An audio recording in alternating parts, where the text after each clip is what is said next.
Hi, today we listened to The Adventure of the Clapham Cook by Agatha Christie. At the time that I was sharing rooms with my friend Hercule Poirot, it was my custom to read aloud to him the headlines in the morning newspaper, the Daily Blair. The Daily Blair was a paper that made the most of any opportunity for sensationalism. Robberies and murders did not lurk obscurely in its back pages. Instead, they hit you in the eye in large type on the front page. Absconding bank clerk disappears with £50,000 worth of negotiable securities. I read. Husband puts his head in gas oven. Unhappy home life. Missing typist. Pretty girl of 21. Where is Edna Field? There you are, Poirot, plenty to choose from. An absconding bank clerk. A mysterious suicide. A missing typist, which will you have? My friend was in a placid mood. He quietly shook his head. I am not greatly attracted to any of them, mon ami. Today I feel inclined for the life of ease. It would have to be a very interesting problem to tempt me from my chair. See you, I have affairs of importance of my own to attend to, such as my wardrobe, Hastings. If I mistake not, there is on my new gray suit the spot of grease, only the unique spot, but it is sufficient to trouble me. Then there is my winter overcoat, I must lay him aside in the powder of Keating's. And I think the moment is ripe for the trimmings of my mustaches, and afterwards I must apply the pomade.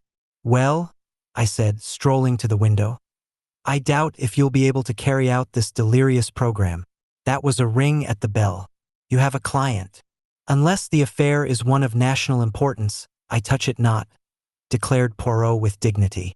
A moment later our privacy was invaded by a stout red-faced lady who panted audibly as a result of her rapid ascent of the stairs. You're M. Poirot? She demanded as she sank into a chair.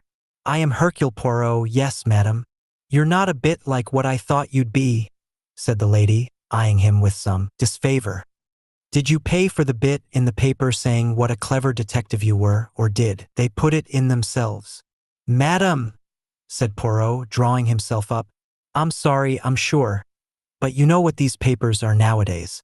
You begin reading a nice article, what a bride said to her plain unmarried friend, and it's all about a simple thing you buy at the chemist's and shampoo your hair with. Nothing but puff. But no offense taken, I hope. I'll tell you what I want you to do for me. I want you to find my cook. Poirot stared at her. For once his ready tongue failed him.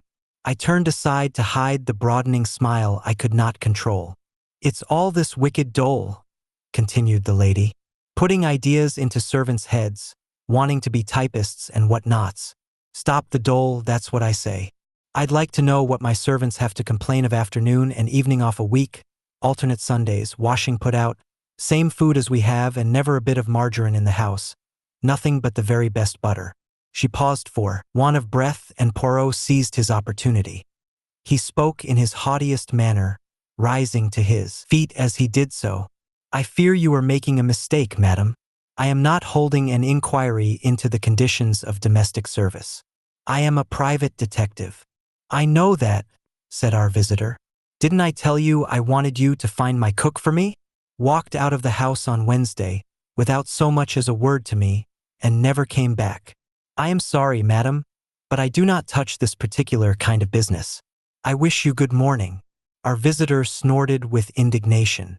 That's it, is it, my fine fellow? Too proud? Eh? Only deal with government secrets and countesses' jewels? Let me tell you, a servant's every bit as important as a tiara to a woman in my position. We can't all be fine ladies going out in our motors with our diamonds and our pearls. A good cook's a good cook, and when you lose her, it's as much to you as her pearls are to some fine lady. For a moment or two it appeared to be a toss-up between Poirot's dignity and his sense of humor. Finally he laughed and sat down again. Madam, you are in the right, and I am in the wrong. Your remarks are just and intelligent. This case will be a novelty. Never yet have I hunted a missing domestic. Truly here is the problem of national importance that I was demanding of fate just before your arrival. And avant. You say this jewel of a cook went out on Wednesday and did not return. That is the day before yesterday. Yes, it was her day out. But probably, madam, she has met with some accident. Have you inquired at any of the hospitals? That's exactly what I thought yesterday. But this morning, if you please, she sent for her box, and not so much as a line to me. If I'd been at home, I'd not have let it go treating me like that, but I just stepped out to the butcher. Will you describe her to me? She was middle-aged, stout, black hair turning gray, most respectable. She'd been 10 years in her last place. Eliza Dunn, her name was. And you had had no disagreement with her on the Wednesday? None whatsoever. That's what makes it all so queer. How many servants do you keep, madam? 2. The house parlor maid, Annie, is a very nice girl, a bit forgetful and her head full of young men, but a good servant if you keep her up to her work. Did she and the cook get on well together? They had their ups and downs, of course, but on the whole very well. And the girl can throw no light on the mystery? She says not, but you know what servants are, they all hang together. Well, we must look into this. Where did you say you resided, madam? At Clapham, 88 Prince Albert Road. Bien, madam. I will wish you good morning, and you may count upon seeing me at your residence during the course of the day. Mrs. Todd, for such was our new friend's name, then took her departure. Poirot looked at me somewhat ruefully. Well, Hastings, this is a novel affair that we have here. The disappearance of the Clapham cook. Never must our friend Inspector Japp get to hear of this. He then proceeded to heat an iron and carefully removed the grease spot from his gray suit by means of a piece of blotting paper. His mustaches he regretfully postponed to another day, and we set out for Clapham. Prince Albert Road proved to be a street of small prim houses, all exactly alike, with neat lace curtains veiling the windows and well-polished brass knockers on the doors. We rang the bell at number 88, and the door was opened by a neat maid with a pretty face. Mrs. Todd came out in the hall to greet us. "Don't go, Annie," she cried. "This gentleman's a detective, and he'll want to ask you some questions." Annie's face displayed a struggle between alarm and a pleasurable excitement. "I thank you, madam," said Poirot, bowing. "I would like to question your maid now and to see her alone, if I may." We were shown into a small drawing room, and when Mrs. Todd, with obvious reluctance, had left the room, Poirot commenced his cross-examination. "Voyons, Mademoiselle Annie, all that you shall tell us will be of the greatest importance. You alone can shed any light on the case.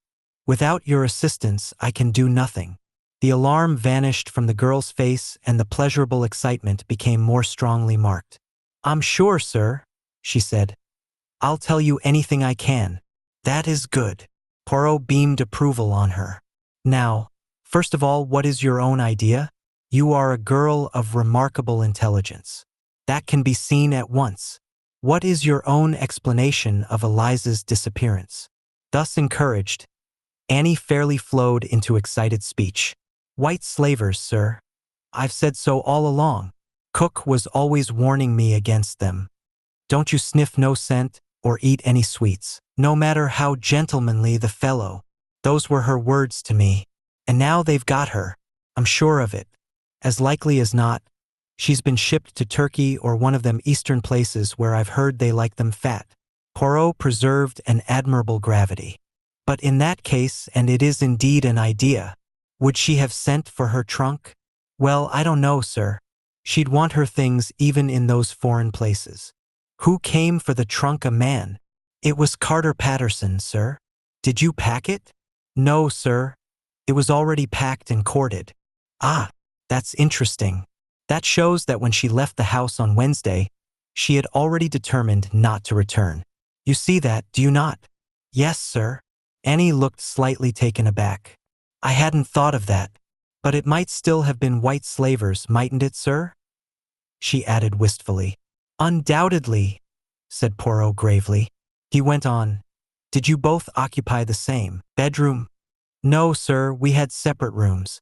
"And had Eliza expressed any dissatisfaction with her present post to you at all? Were you both happy here?" "She'd never mentioned leaving." "The place is all right." The girl hesitated.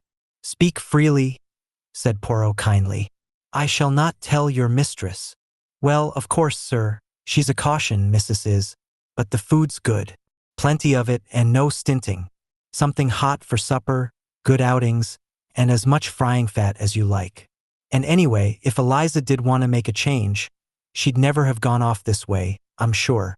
She'd have stayed her month. Why? Mrs. could have a month's wages out of her for doing this. And the work, it is not too hard? Well, she's particular, always poking round in corners and looking for dust. And then there's the lodger, or paying guest as he's always called. But that's only breakfast and dinner, same as master. They're out all day in the city. You like your master? He's all right, very quiet and a bit on the stingy side. You can't remember, I suppose, the last thing Eliza said before she went out. Yes, I can. If there's any stewed peaches over from the dining room, she says, we'll have them for supper, and a bit of bacon and some fried potatoes. Mad over stewed peaches, she was. I shouldn't wonder if they didn't get her that way. Was Wednesday her regular day out? Yes. She had Wednesdays and I had Thursdays. Poirot asked a few more questions, then declared himself satisfied. Annie departed and Mrs. Todd hurried in, her face alight with curiosity. She had, I felt certain, bitterly resented her exclusion from the room during our conversation with Annie. Poirot, however, was careful to soothe her feelings tactfully. It is difficult, he explained, for a woman of exceptional intelligence such as yourself, madame, to bear patiently the roundabout methods we poor detectives are forced to use. To have patience with stupidity is difficult for the quick-witted. Having thus charmed away any little resentment on Mrs. Todd's part, he brought the conversation round to her husband and elicited the information that he worked with a firm in the city and would not be home until after 6. Doubtless he is very disturbed and worried by this unaccountable business, eh? It is not so. He's never worried, declared Mrs. Todd. Well, get another, my dear. That's all he said. He's so calm that it drives me to distraction sometimes. An ungrateful woman, he said. We are well rid of her. What about the other inmates of the house, madam? You mean Mr. Simpson, our paying guest? Well, as long as he gets his breakfast and his evening meal all right, he doesn't worry. What is his profession, madam? He works in a bank. She mentioned its name, and I started slightly, remembering my perusal of the Daily Blair. A young man, 28, I believe. Nice, quiet young fellow. I should like to have a few words with him, and also with your husband, if I may. I will return for that purpose this evening. I venture to suggest that you should repose yourself a little, madam. You look fatigued. I should just think I am. First the worry about Eliza, and then I was at the sales practically all yesterday, and you know what that is, Poirot, and what with one thing and another and a lot to do in the house, because of course Annie can't do it all and very likely she'll give notice anyway. Being unsettled in this way, well, what with it all, I'm tired out. Poirot murmured sympathetically, and we took our leave. It's a curious coincidence, I said. But that absconding clerk, Davis, was from the same bank as Simpson. Can there be any connection, do you think? Poirot smiled. At the one end, a defaulting clerk, at the other a vanishing cook. It is hard to see any relation between the two, unless possibly Davis visited Simpson, fell in love with the cook, and persuaded her to accompany him on his flight. I laughed, but Poirot remained grave. He might have done worse, he said reprovingly. Remember Hastings if you are going into exile. A good cook may be of more comfort than a pretty face. He paused for a moment, and then went on. It is a curious case, full of contradictory features. I am interested, yes. I am distinctly interested. That evening we returned to 88 Prince Albert Road and interviewed both Todd and Simpson. The former was a melancholy lantern-jawed man of 40-odd. Oh, yes, he said vaguely. Eliza, yes. A good cook, I believe. And economical. I make a strong point of economy. Can you imagine any reason for her leaving you so suddenly? Oh, well, said Mr. Todd vaguely. Servants, you know. My wife worries too much. Worn out from always worrying. The whole problem's quite simple, really. Get another, my dear. I say. Get another. That's all there is to it. No good crying over spilt milk. Mr. Simpson was equally unhelpful. He was a quiet, inconspicuous young man with spectacles. I must have seen her, I suppose, he said. Elderly woman, wasn't she? Of course, it's the other one I see always, Annie. Nice girl, very obliging. Were those two on good terms with each other? Mr. Simpson said he couldn't say he was sure. He supposed so. Well, we get nothing of interest there, mon ami, said Poirot as we left the house. Our departure had been delayed by a burst of vociferous repetition from Mrs. Todd, who repeated everything she had said that morning at rather greater length. Are you disappointed? I asked. Did you expect to hear something? Poirot shook his head. There was a possibility, of course, he said, but I hardly thought it likely. The next development was a letter which Poirot received on the following morning. He read it, turned purple with indignation, and handed it to me. Mrs. Todd regrets that after all she will not avail herself of Mr. Poirot's services. After talking the matter over with her husband, she sees that it is foolish to call in a detective about a purely domestic affair. Mrs. Todd encloses a guinea for consultation fee. 3, aha! Cried Poirot angrily. And they think to get rid of Hercule Poirot like that. As a favor, a great favor, I consent to investigate their miserable little twopenny halfpenny affair, and they dismiss me cum ca. Here, I mistake not, is the hand of Mr. Todd. But I say no. 36 times no. I will spend my own guineas, 3,600 of them if need be, but I will get to the bottom of this matter. Yes, I said. But how? Poirot calmed down a little. Dabbard, he said. We will advertise in the papers. Let me see, yes, something like this. If Eliza Dunn will communicate with this address, she will hear of something to her advantage. Put it in all the papers you can think of, Hastings. Then I will make some little inquiries of my own. Go. Go, all must be done as quickly as possible. I did not see him again until the evening, when he condescended to tell me what he had been doing. I have made inquiries at the firm of Mr. Todd. He was not absent on Wednesday, and he bears a good character, so much for him. Then Simpson, on Thursday he was ill and did not come to the bank. But he was there on Wednesday. He was moderately friendly with Davis. Nothing out of the common. There does not seem to be anything there. No, we must place our reliance on the advertisement. The advertisement duly appeared in all the principal daily papers. By Poirot's orders, it was to be continued every day for a week. His eagerness over this uninteresting matter of a defaulting cook was extraordinary, but I realized that he considered it a point of honor to persevere until he finally succeeded. Several extremely interesting cases were brought to him about this time, but he declined them all. Every morning he would rush at his letters, scrutinize them earnestly, and then lay them down with a sigh. But our patience was rewarded at last. On the Wednesday following Mrs. Todd's visit, our landlady informed us that a person of the name of Eliza Dunn had called. "Enfin!" cried Poirot. "But make her mount then, at once, immediately." Thus admonished, our landlady hurried out and returned a moment or two later, ushering in Miss Dunn. Our quarry was much as described. Tall, stout, and eminently respectable. "I came in answer to the advertisement," she explained. "I thought there must be some muddle or other, and that perhaps you didn't know I'd already got my legacy." Poirot was studying her attentively. He drew forward a chair with a flourish. "The truth of the matter is," he explained, "that your late mistress, Mrs. Todd, was much concerned about you. She feared some accident might have befallen you." Eliza Dunn seemed very much surprised. "Didn't she get my letter then?" "She got no word of any kind." He paused, and then said persuasively, "Recount to me the whole story, will you not?" Eliza Dunn needed no encouragement. She plunged at once into a lengthy narrative. "I was just coming home on Wednesday night and had nearly got to the house, when a gentleman stopped me. A tall gentleman he was, with a beard and a big hat. 'Miss Eliza Dunn?' he said. 'Yes,' I said.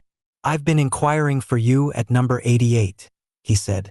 'They told me I might meet you coming along here.' 'Miss Dunn, I have come from Australia specially to find you. Do you happen to know the maiden name of your maternal grandmother?' 'Jane Emmett,' I said. 'Exactly,' he said. 'Now, Miss Dunn, although you may never have heard of the fact, your grandmother had a great friend, Eliza Leach. This friend went to Australia where she married a very wealthy settler. Her 2 children died in infancy, and she inherited all her husband's property. She died a few months ago, and by her will you inherit a house in this country and a considerable sum of money. You could have knocked me down with a feather, continued Miss Dunn. For a minute I was suspicious, and he must have seen it, for he smiled. Quite right to be on your guard, Miss Dunn, he said. Here are my credentials. He handed me a letter from some lawyers in Melbourne, Hurst and Crotchet, and a card. He was Mr. Crotchet. There are 1 or 2 conditions, he said. Our client was a little eccentric, you know. The bequest is conditional on your taking possession of the house. It is in Cumberland, before 12 o'clock tomorrow. The other condition is of no importance. It is merely a stipulation that you should not be in domestic service. My face fell. Oh, Mr. Crotchet, I said. I'm a cook. Didn't they tell you at the house? Dear, dear, he said. I had no idea of such a thing. I thought you might possibly be a companion or governess there. This is very unfortunate indeed. Shall I have to lose all the money? I said, anxious-like. He thought for a minute or two. There are always ways of getting round the law, Miss Dunn, he said at last. We as lawyers know that. The way out here is for you to have left your employment this afternoon. But my month, I said. My dear Miss Dunn, he said with a smile. You can leave an employer any minute by forfeiting a month's wages. Your mistress will understand in view of the circumstances. The difficulty is time. It is imperative that you should catch the 11.05 from King's Cross to the north. I can advance you £10 or so for the fare, and you can write a note at the station to your employer. I will take it to her myself and explain the whole circumstances. I agreed, of course, and an hour later I was in the train, so flustered that I didn't know whether I was on my head or heels. Indeed, by the time I got to Carlisle, I was half inclined to think the whole thing was one of those confidence tricks you read about. But I went to the address he had given me, solicitors they were, and it was all right. A nice little house, and an income of $300 a year. These lawyers knew very little. They'd just got a letter from a gentleman in London instructing them to hand over the house to me, and £150 for the first 6 months. Mr. Crotchet sent up my things to me, but there was no word from Mrs. I suppose she was angry and grudged me my bit of luck. She kept back my box too, and sent my clothes in paper parcels. But there, of course, if she never had my letter, she might think it a bit cool of me. Poirot had listened attentively to this long history. Now he nodded his head as though completely satisfied. Thank you, mademoiselle. There had been, as you say, a little muddle.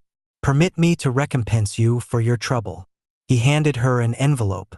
You return to Cumberland immediately? A little word in your ear. Do not forget how to cook.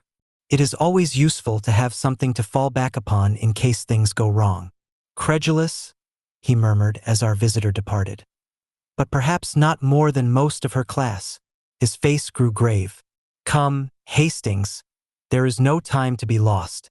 Get a taxi while I write a note to Jap. Poirot was waiting on the doorstep when I returned with the taxi. Where are we going? I asked anxiously. First, to dispatch this note by special messenger. This was done, and re-entering the taxi, Poirot gave the address to the driver. 88 Prince Albert Road, Clapham. So we are going there? Mais oui, though frankly I fear we shall be too late. Bird will have flown. Hastings. Who is our bird? Poirot smiled. The inconspicuous Mr. Simpson. What? I exclaimed. Oh, come now, Hastings. Do not tell me that all is not clear to you now. The cook was got out of the way. I realize that, I said, slightly piqued. But why? Why should Simpson wish to get her out of the house? Did she know something about him? Nothing whatever. Well, then, but he wanted something that she had. Money? The Australian legacy? No, my friend, something quite different. He paused a moment and then said gravely, a battered tin trunk. I looked sideways at him. His statement seemed so fantastic that I suspected him of pulling my leg, but he was perfectly grave and serious. Surely he could buy a trunk if he wanted one, I cried. He did not want a new trunk. He wanted a trunk of pedigree, a trunk of assured respectability. Look here, Poirot, I cried. This really is a bit thick. You're pulling my leg." He looked at me. "You lack the brains and the imagination of Mr. Simpson, Hastings. See here." On Wednesday evening, Simpson decoys away the cook. A printed card and a printed sheet of notepaper are simple matters to obtain, and he is willing to pay £150 and a year's house rent to assure the success of his plan. Miss Dunn does not recognize him. The beard and the hat and the slight colonial accent completely deceive her. That is the end of Wednesday, except for the trifling fact that Simpson has helped himself to £50,000 worth of negotiable securities. Simpson, but it was Davis. If you will kindly permit me to continue, Hastings, Simpson knows that the theft will be discovered on Thursday afternoon. He does not go to the bank on Thursday, but he lies in wait for Davis when he comes out to lunch. Perhaps he admits the theft and tells Davis he will return the securities to him. Anyhow, he succeeds in getting Davis to come to Clapham with him. It is the maid's day out, and Mrs. Todd was at the sales, so there is no one in the house. When the theft is discovered and Davis is missing, the implication will be overwhelming. Davis is the thief. Mr. Simpson will be perfectly safe, and can return to work on the morrow like the honest clerk they think him. And Davis. Poirot made an expressive gesture and slowly shook his head. It seems too cold-blooded to be believed, and yet what other explanation can there be, mon ami? The one difficulty for a murderer is the disposal of the body, and Simpson had planned that out beforehand. I was struck at once by the fact that although Eliza Dunn obviously meant to return that night when she went out, witness her remark about the stewed peaches, yet her trunk was already packed when they came for it. It was Simpson who sent word to Carter Patterson to call on Friday, and it was Simpson who corded up the box on Thursday afternoon. What suspicion could possibly arise? A maid leaves and sends for her box.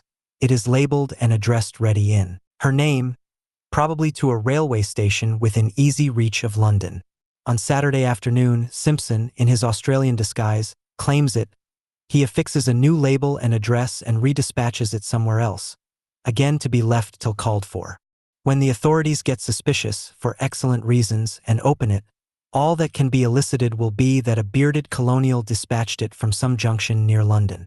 There will be nothing to connect it with 88 Prince Albert Road.